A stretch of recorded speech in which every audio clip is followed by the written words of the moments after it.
Hi, everyone. I'm Jenny Robertson, the founder of the On Purpose Woman Global Community and the founder and publisher of On Purpose Woman magazine.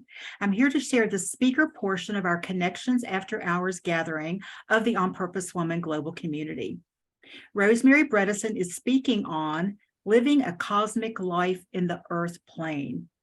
Reverend Rosemary Robertson Bredeson is a spiritual mentor / medium and teacher of the new consciousness. After many years working for NASA on the Hubble Space Telescope Project, she changed careers to help people find the clear path to living as their authentic self.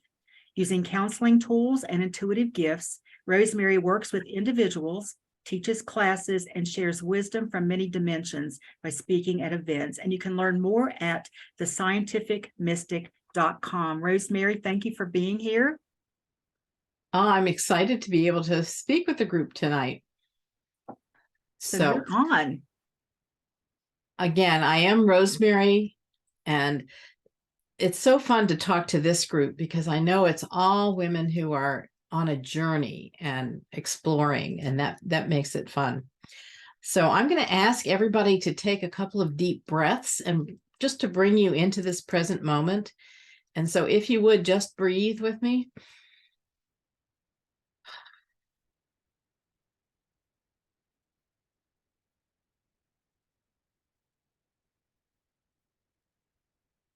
Such an energetic connection happens when we breathe together. Prana, the energy of life, chi, ki, whatever you want to call that breath of life. When we do that together, we really do connect, even though we're all over the country right now.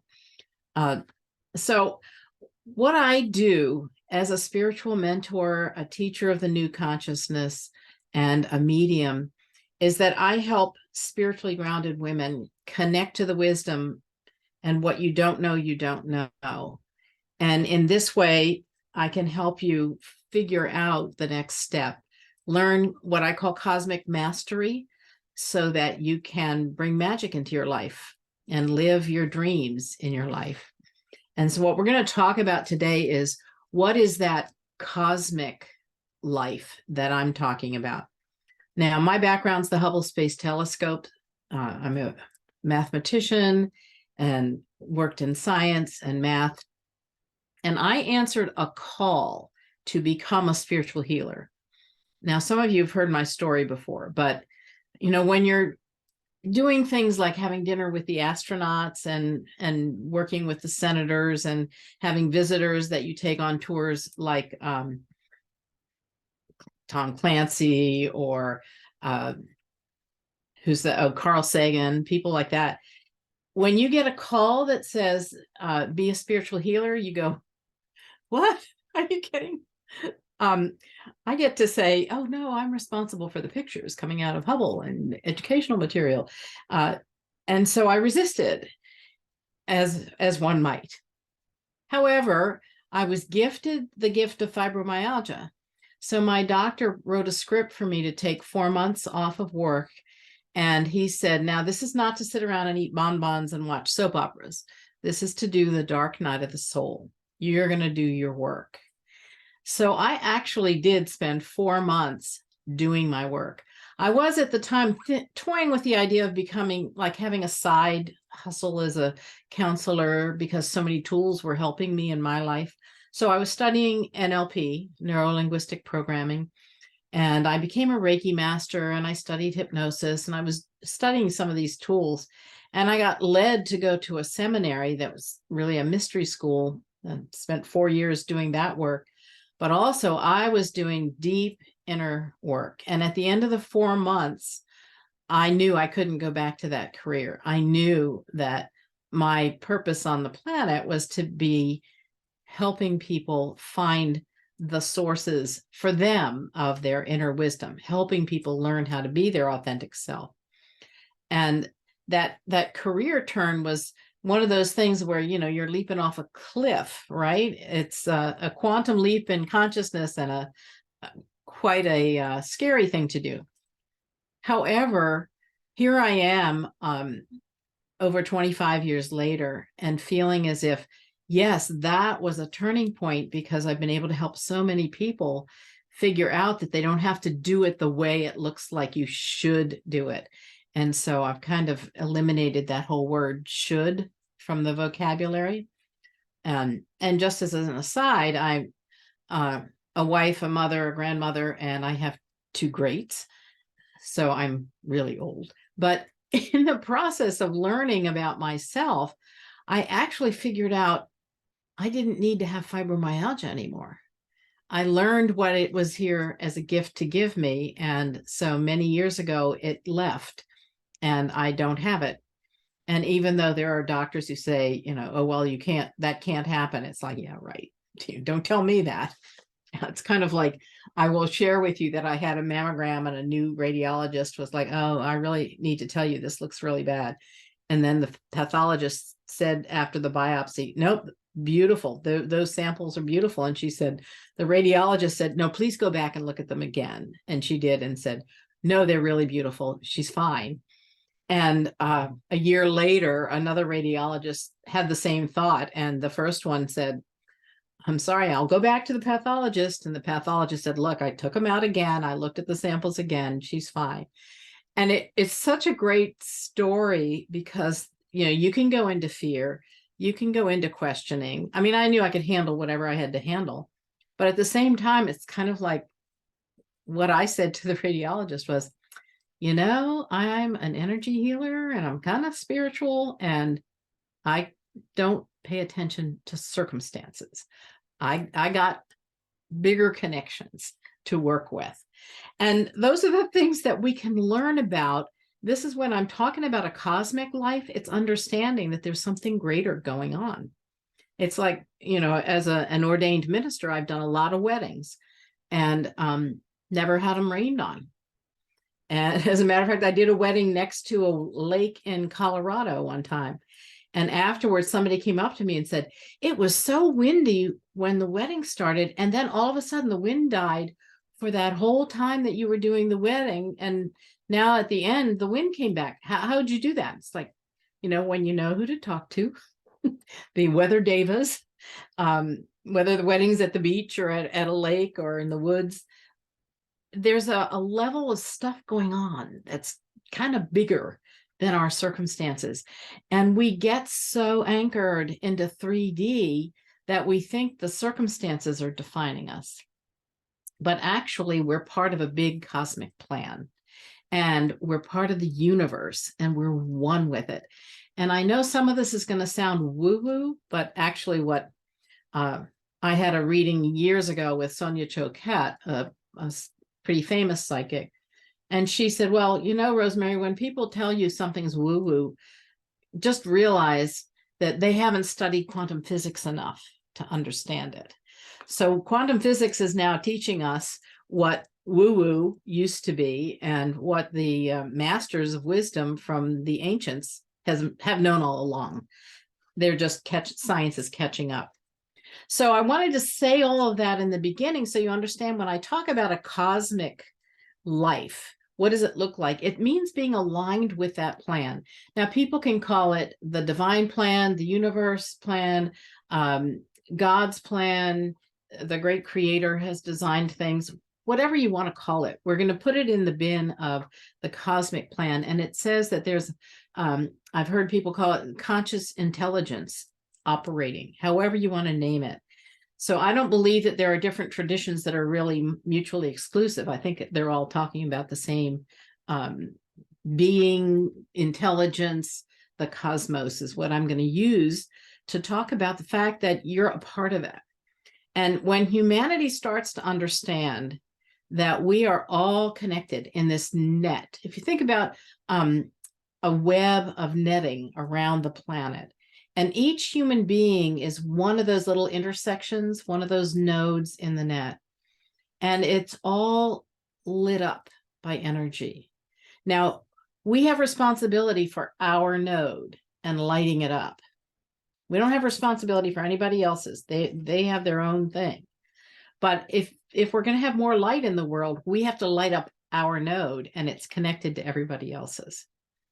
So that kind of a picture of humans and in a role on Earth, think about that in the plan. oh, I can't be disconnected. I can't be separate, right? We're all part of this netting. We're here to bring our light into the world. And you're an important part of that. You're an important part of the plan. You're an important part of what's happening on the planet. You're an important part of everybody's design. So I'm going to read you a quote from Osho. Each person comes into this world with a specific destiny. He or she has something to fulfill, some message that has to be delivered, some work that has to be completed. You're not here accidentally. You're here meaningfully. There's a purpose behind you. The whole intends to do something through you. So if we come in with that understanding and we figure out that, a lot of people, I've had people say, oh, I signed up to work with you because you talk about purpose, and I really want to know what my purpose is. I'm going to distill that for a moment and say your purpose is to shine your light. Your purpose is to be your authentic self. So quite frankly, I just gave you the answer. That's what your purpose is. Now, underneath that, do you know what your authentic self is?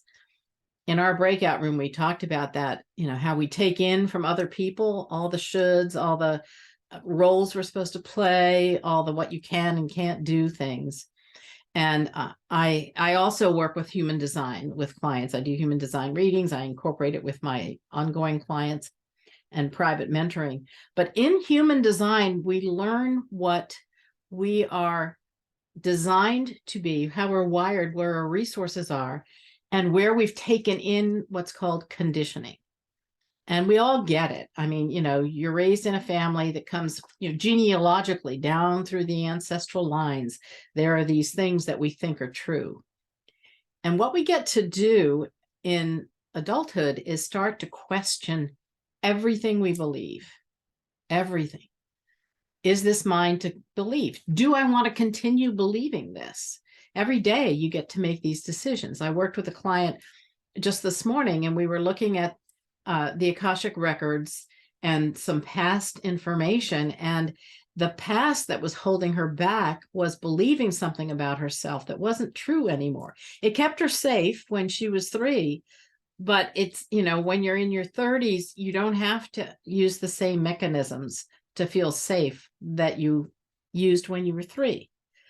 But if you don't examine, that's how I stay safe, then you'll keep believing that that's how you do it. And so I would just invite you to consider, when we're talking about living a cosmic life, we're talking about there's something greater here. My past is here for me to learn from, but I don't have to carry it forward. I don't have to believe everything I believed yesterday. I don't have to believe what somebody told me about myself, right? I mean, some of the stories that you hear about parents who were saying, oh, you'll never amount to anything. Or, Susie's the smart one in the family and Josie's going to be the pretty one, right? I will tell you a story from, and I will tell you in human design, I have the storytelling gate, so I use stories a lot. I have a sister who's 9.5 months younger than I am. And going through school, she was the year behind me, went through private Catholic school. And I had an English teacher who just put an A on it if she saw my name on a paper. And when my sister had her, this teacher put a C on it if it had my sister's name on it. And my parents were really great. They said, let's do an experiment.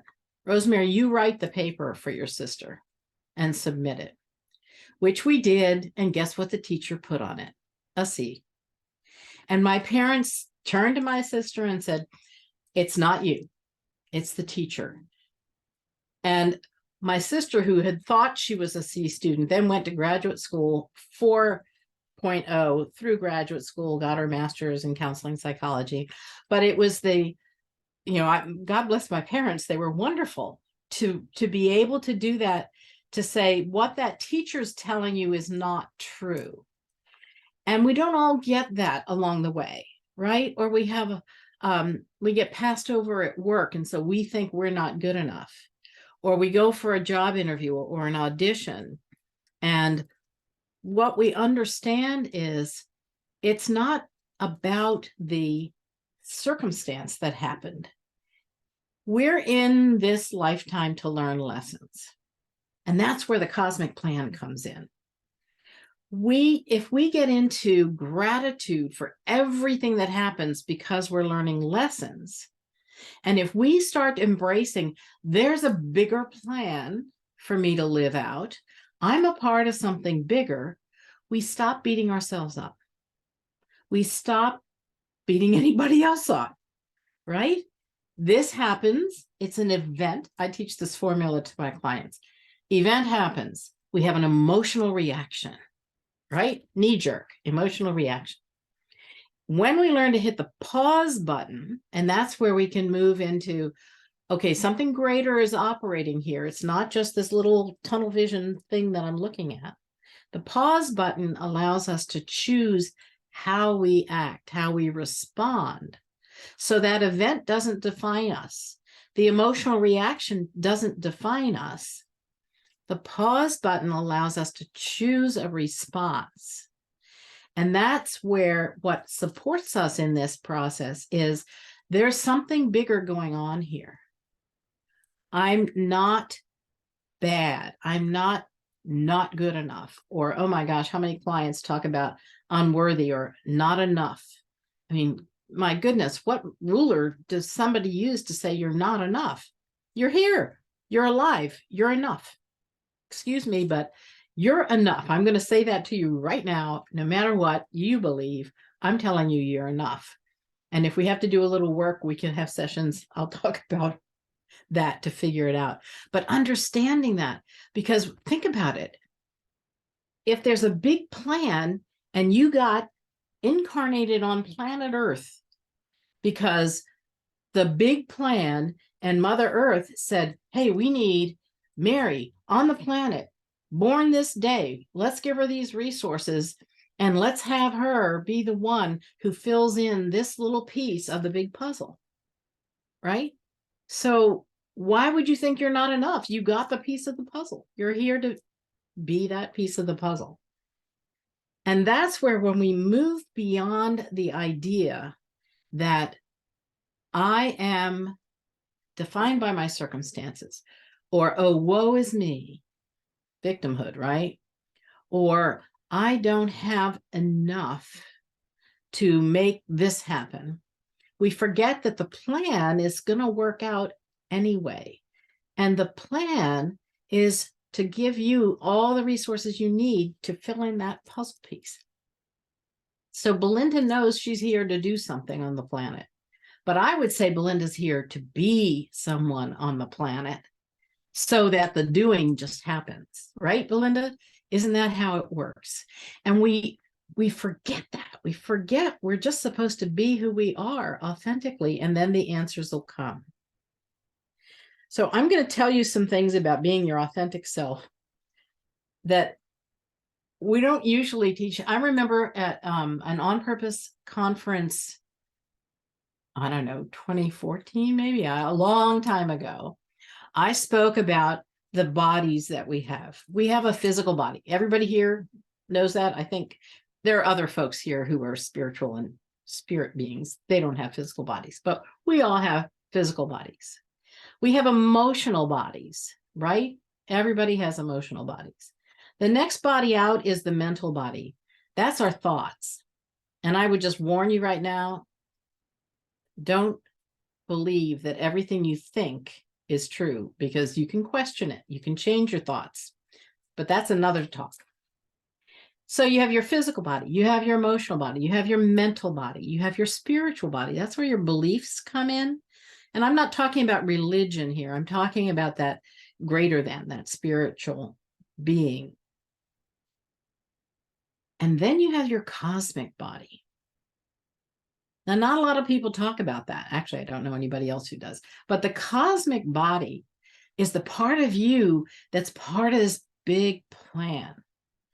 It's the spark of that plan here on planet Earth.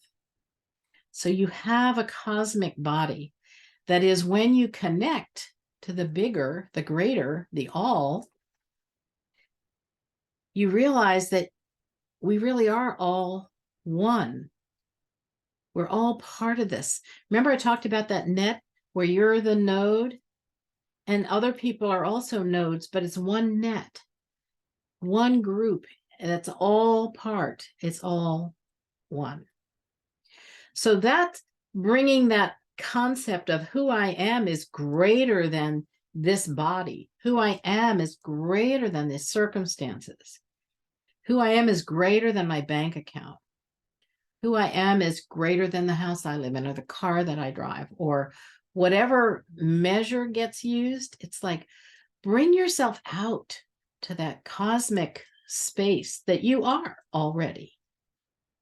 And then bring that awareness, that consciousness into your 3D life. That's more important than letting the 3D life define you. And I'm going to give you 3 keys to living this way, if you will. It's beyond quantum living, if you want. The first key is to remember that all love flows from self-love. All love flows from self-love.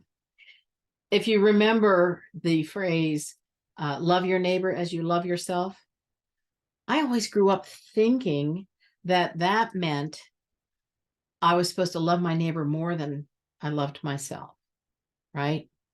That's kind of an interpretation that I got.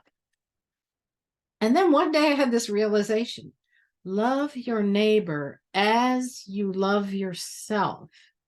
So if I don't love myself very much, my neighbor's not going to get much, right? Like, oh, okay, I get it. All love flows from self-love. There's a big difference between self-love and selfish or self-centered, right? And blocking out other people. So there's no separation because if all are one, right? Self-love, I love others. I have so much overflowing love, but it starts with self-love. The second key is, and this is my mantra, in our breakout room, we talked about kind of your point of view of the world. This is it. Everyone is doing the best they can with the resources they have at any given moment. Everyone is doing the best they can with the resources they have at any given moment. Now, I'd add a little addendum to that. Even me. Because the first part's easier to apply to other people. And I would call that the definition of true forgiveness, is to understand there's never anything to forgive. That person was doing the best they could with the resources they had at that moment. Now, I'm going to say you might wish they had more resources at that moment, and that can happen. You also don't have to decide to keep everybody around you if they're abusive or anything like that. But when you realize that person thought that was the best they could do, right? And then you add the even me, it's like, oh, how could I regret any choice that I made? How could I beat myself up? I didn't know then what I know now. Now, you might get feedback immediately. Like if you put your hand on a hot burner on the stove, you have more resources than you had at the moment when you did that, right? And so now you won't do it again, but you can't go back and know then what you know now. So think about that. Everyone is doing the best they can with the resources they have at any given moment, even me. So then that eliminates judgment, right? You can't judge even yourself if you adopt that mantra. And this is one way to get out of regret. This is one way to separate yourself from what other people are trying to lay on you. It's like, well, they're doing the best they can. They're saying the best that they know how to say. However, I know I'm doing the best I can. And the third key is you are the sun in the solar system of your life. And, you know, having worked in astronomy for a long time for NASA, and my boss was a solar astronomer. but you're the sun in the solar system of your life. Think about that. Everything orbiting around you needs you to shine your light, just like the earth needs the sun. We need the sun to survive.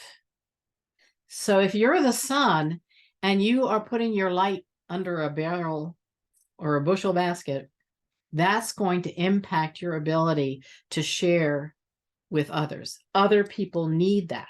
So there's no darkness. When you realize, oh, I'm the light, I'm the sun, then I can't be in the dark. I'm not dark. So you shine because you're there. And I just want to wrap up with the key to this multidimensional living thing that I'm talking about is to be the authentic you that you are. I use human design to help you understand that, to help you figure out how to make decisions based on how you're wired. But being your authentic self, there's a Chinese proverb, tension is who you think you should be, and relaxation is who you are. So I would like to just invite you to consider that. Consider embracing your authentic self, taking that into the world and being that in the world. And that's how you shine. That's really living the planet Earth life when you're in the construct of a cosmic life and being a cosmic being. And if you want to hang around, we can talk about the Mercury retrograde and human design and that stuff. But I've really enjoyed talking with you all. Thank you so much. And I'll be able to hang around if you have any questions. Rosemary, thank you so much. And what I ask everybody to do, I would love for you to unmute yourselves. And so Rosemary can hear our clapping and our yay. Thank you for all that beautiful information. Appreciate Very you. good.